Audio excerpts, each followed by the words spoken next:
Hi there, this is Dr. C. Sonia, Assistant Professor in Chemistry, SMS College of Technology.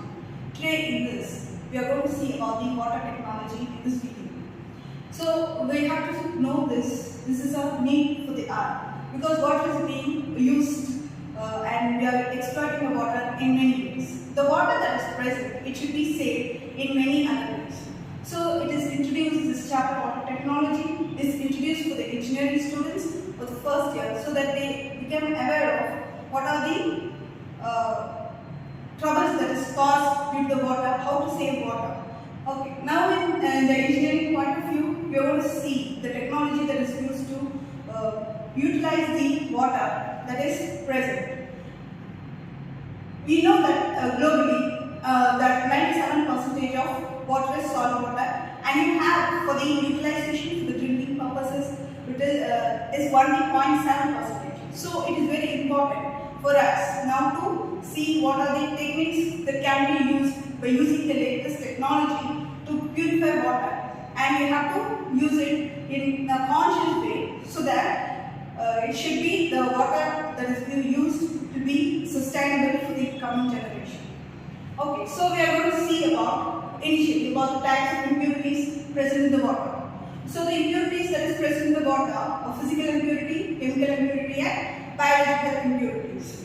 So physical impurities can be further classified into suspended matters and colloidal impurities. Suspended matters, it's nothing but you have the sand, clay, then you have the vegetable oil. These are present suspended in the water and they cause turbidity in the water. Okay, so next is the colloidal impurities, like you have the oil, dyes, amino acid, etc. That is present in the water, which causes the colloidal impurities. So colloidal particles, they are in the very size of the nanoparticles. They will be present suspended in the water, and we have to process the water in various degrees so that it can be removed by using chemicals. That we will see in the later part. And next is the chemical impurities. So chemical impurities, as you all know, the chemicals like, already the water contains minerals like calcium, magnesium, potassium, etc. And also you have dissolved salts like bicarbonates, carbonates, chloride, etc. And it is also further classified into dissolved gases. So in this chemical impurities, you have the dissolved salts and dissolved gases also. So dissolved gases like oxygen, nitrogen, carbon dioxide, sulfur dioxide, etc. So next is the biological pollutants. So biological pollutants, it can be further classified into primary pollutants and corollary pollutants. So primary pollutants, that is the bacteria, viruses, etc. They cause the primary, and corollary pollutants like weeds, algae, etc. So these biological pollutants, they cause disease to the human beings.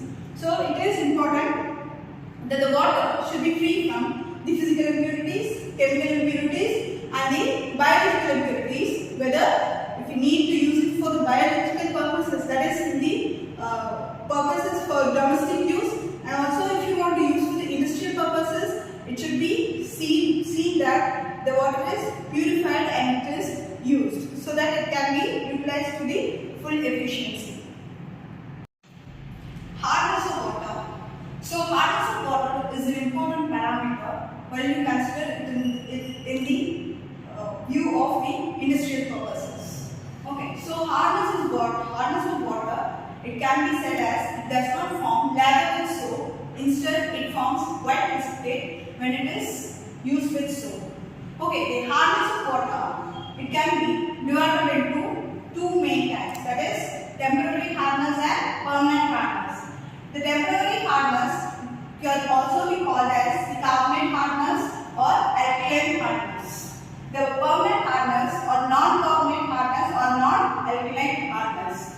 So this hardness causing chemicals, they are also alkaline in nature and in temporary hardness. So the temporary hardness, it can be removed by boiling the water and by adding lime to the water. And the permanent hardness, it can be removed, removed by limestone process and zeolite process, which will be seen in the upcoming video. So the temporary hardness is caused by the bicarbonates of the calcium and the magnesium salts that is present in the water.